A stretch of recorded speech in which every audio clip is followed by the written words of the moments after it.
Masih bersama saya Budiman Tanrujo di Satu Meja The Forum. Sebelum saya melanjutkan diskusi, kita coba dengar pernyataan Presiden Jokowi soal reshuffle kabinet ketika diwawancara oleh pemimpin redaksi Kompas TV, Rosiana Silalahi. Bisa aja minggu depan, bisa aja bulan depan, bisa aja tahun depan. Dan saya kira kalau memang tidak baik, saya akan bilang saya ganti. Saya biasa bicara seperti itu. Pada semua ketua umum. Dan beliau-beliau sudah tahu semuanya. Juga pada Ibu Mega? Semuanya. Tidak ada beban? Enggak. Untuk kebaikan negara ini saya kira semua akan saya lakukan.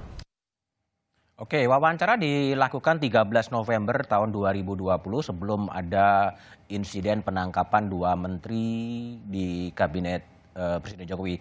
Nggak ada beban, bisa minggu ini, bisa bulan ini, bisa tahun depan. Bung Nasir, saya minta pandangan Bung Nasir sebagai politisi PKS. Ini ada 2 menteri yang kemudian ditangkap dan ditahan oleh KPK dan muncul desakan melakukan reshuffle kabinet. Kalau dari sisi politisi PKS, ini memang hanya pada kursi 2 menteri ini saja yang harus di-reshuffle atau lebih overhaul secara keseluruhan sebetulnya? Iya, terima kasih Mas Budiman. Jadi dalam kasus 2 menteri tersebut, Presiden Jokowi seperti dijewer 2 kupingnya oleh Dijewer? dijewer dengan keras oleh Komisi Pemberantasan Korupsi. Oke. Karena itu ini menjadi momentum yang baik bagi Presiden untuk mengevaluasi secara kritis para menteri di kabinetnya. Oleh karena itu tadi kalau kita mendengar wawancara beliau dengan Rosiana Silalahi, di satu sisi sebenarnya itu wawancara dilakukan kira-kira 2 minggu sebelum kejadian yang menimpa 2 menteri tersebut. Nah, seharusnya kalau kita merujuk kepada apa yang disampaikan oleh Presiden Jokowi, beliau seharusnya sudah siap untuk melakukan reshuffle kabinet. Karena bisa minggu ini, bisa minggu depan, bahkan bisa tahun depan. Artinya beliau selalu punya waktu sebenarnya untuk kemudian membongkar kabinetnya. Tidak cukup dengan 2 menteri yang tersandung kasus korupsi tersebut. Jadi ini momentum bagus bagi Presiden untuk mengevaluasi seluruh pembantunya dalam kabinet tersebut. Oke, jadi momentum yang paling bagus tapi belum dilakukan. Bahkan ada pejabat menteri ad interim menjabat menteri KKP, Pak Menko Maritim keluar negeri dijabat lagi oleh Menteri Pertanian Syahrul Yassin Limpo. Dan sampai sekarang belum ada juga keputusan untuk mengganti 2 pos menteri yang memang nggak mungkin diisi oleh yang bersangkutan. Apa yang terjadi, Bung Nasir lihat? Ya, bisa jadi seperti dikatakan oleh Mas Kodori tadi, ya meskipun 2 minggu sebelum kejadian beliau diwawancara oleh media, ada keterkejutan, Keterkejutan?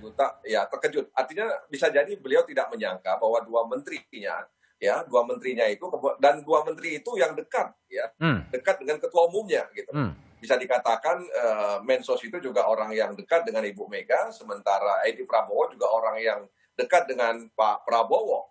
Jadi 2 menteri yang paling dekat dengan ketua umum partai politik tersebut dijerat korupsi oleh KPK, dan itu membuat Presiden sangat terkejut, sehingga meskipun beliau mengatakan bisa saja minggu ini, bisa minggu depan, dan bisa tahun depan, tapi ternyata beliau tidak menyiapkan skenario setelah kejadian itu. Seharusnya Presiden dengan sekretaris kabinetnya, dengan sekretaris negaranya, dan partai-partai politik pengusung itu seharusnya sudah menyiapkan cepat untuk menunjukkan bahwa memang kabinet ini, pemerintah ini bekerja. Oke, baik. Saya kembali ke Bung Andreas Hugo Parera soal posisi kosong yang ditinggalkan oleh Juliari Peter Batubara. Ini menteri nama-namanya kan beredar banyak ya. Kalau kita lihat bursa yang ada di media sosial ini kan seperti pasar lelang gitu ya. Begitu banyaknya dilempar nama-nama gitu. Ada Tri Risma hari ini, Wali Kota Surabaya, Eriko Sotarduga, Ketua DPP PDI Perjuangan, ada juga Syukur Nababan, Ketua DPP PDI Perjuangan yang muncul itu yang dalam posisi sebagai Menteri Sosial. Nama-nama itu memang dilempar ke media sosial atau memang dibahas secara internal di PDIP untuk disodorkan kepada Presiden Jokowi? Nah, saya kira di PDI Perjuangan urusan yang berkaitan dengan jabatan publik seperti menteri di kabinet itu biasanya adalah wilayah ketua umum. Ketua umum. Ya presiden, kalau presiden pada saatnya presiden akan menetapkan, tentu berkonsultasi berbicara dengan pimpinan, dalam hal ini ketua umum langsung. Dan kader-kader PDI Perjuangan sebenarnya sudah tahu tuh, tidak perlu diributkan soal kayak gitu. Sudah tahu apa? Saya ya nama-nama itu muncul spekulasi dari publik. Oh, spekulasi publik. Ya betul. Jadi itu belum ada sesuatu yang mendekati kebenaran gitu?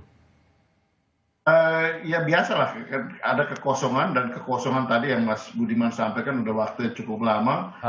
Itu ada yang melemparkan dan muncul spekulasi dari publik yang menurut saya ya semuanya bisa mungkin, dalam arti ya nama ini, nama itu, ya tanpa saya harus menyebut namanya siapa. Karena kalau kita menyebut terus kemudian salah kan nggak enak, Mas. Jadi saya kira ini adalah wacana yang muncul, spekulasi yang muncul di publik. Tapi yang pasti bahwa ya nama definitif itu akan muncul dari presiden langsung dan berkonsultasi dengan ketua umum. Sejauh mana Andreas Hugo Parera mengetahui ada, sebentar Bung Hugo, ada ucapan dari Ketua DPP Partai Solidaritas Indonesia Yusuf Lakaseng yang mengatakan sudah mendengar dari sumber Bu Risma sudah dihubungin, lalu kemudian Bu Risma mengatakan bahwa saya ikut Bu Mega gitu. Jadi betul searah gitu ya? Nah, itulah salah satu spekulasi yang diklaim seolah-olah ini adalah ya dari sumber yang ini. Tapi ya yang saya tahu dan pakem yang ada di PDI Perjuangan itu hal yang sangat ya jabatan publik, jabatan yang penting seperti menteri itu akan dibicarakan di level yang paling tinggi. Oke, dan itu sudah atau belum?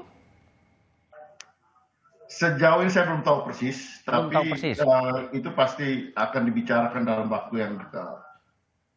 Karena bagaimanapun ini harus lebih cepat diganti, itu lebih baik, gitu. Lebih cepat diisi, maksudnya lebih cepat diisi itu lebih baik. Ya, Oke, baik. Kalau kembali ke Bung Ferry Juliantono, tadi proporsi pertanyaan saya sampaikan kepada Andreas Hugo Parera, kalau dari nama-nama menteri yang pernah disebut orang nyebut bisa aja nyebut gitu kan. Soal calon pengganti Edi Prabowo adalah seperti muncul nama Sandiaga Uno, ya, orang dalam Partai Gerindra, wakil ketua Dewan Pembina Partai Gerindra.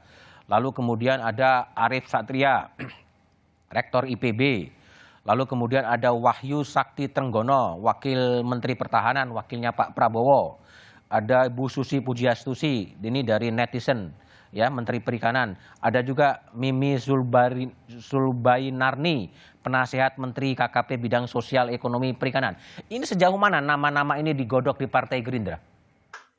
Ya, tentu yang pertama kalau Partai Gerindra tentu yang dilakukan sekarang sebenarnya adalah melakukan kritik otokritik yang ada di dalam Partai Gerindra dalam proses, dalam rangka pendewasaan partai juga, dalam rangka penyempurnaan partai pasca peristiwa di Kementerian Kelautan Perikanan. Dan mengenai soal nama-nama yang muncul, menurut saya itu adalah nama-nama yang muncul dari Partai Gerindra, dan kami dari Partai Gerindra tentu sementara menunggu apa yang akan dilakukan oleh Presiden Pak Jokowi. Dan menurut hemat saya sebenarnya ini adalah hak otonomnya Presiden untuk mempertimbangkan apakah hanya mengisi kekosongan 2 pos itu dengan yang baru, dan yang baru itu bisa berasal kalau sekiranya Presiden meminta kembali kepada misalkan Partai Gerindra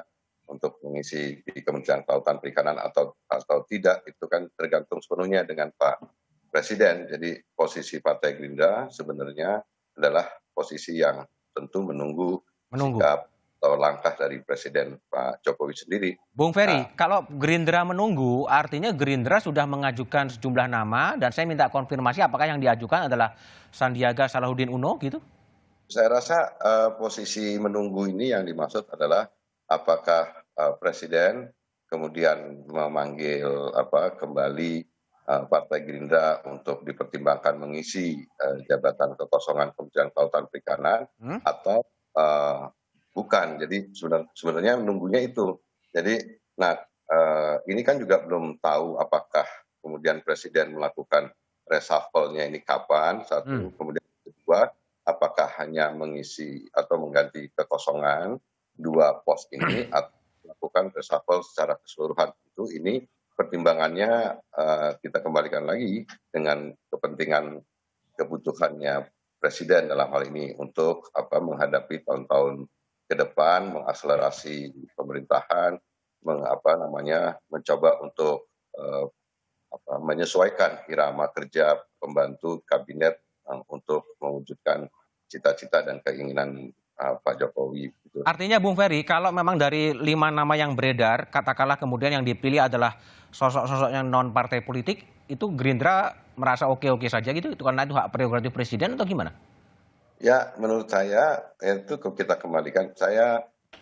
Pendapat pribadi saya bahwa dengan dua peristiwa kejadian yang terjadi, Presiden punya hak otonomi yang lebih untuk memutuskan apakah mengembalikan porsi yang kosong itu kepada partai yang sebelumnya mengisi atau mengambil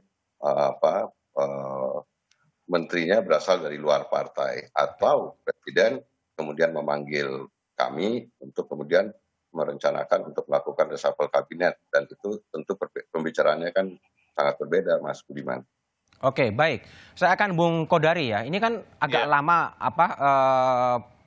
belum ada pengumuman reshuffle, apakah akan parsial cuma 2 kursi, apakah semuanya, apakah memang proses negosiasinya yang memang belum selesai antara Pak Jokowi, Pak Prabowo dan Ibu Megawati, atau tadi kata Bung Nasir tadi memang Presiden Jokowi terkejut, masih kebingungan, kader-kader yang terbaiknya kemudian ditangkap oleh KPK. Tapi analisa Bung Kodari setelah jeda berikut ini.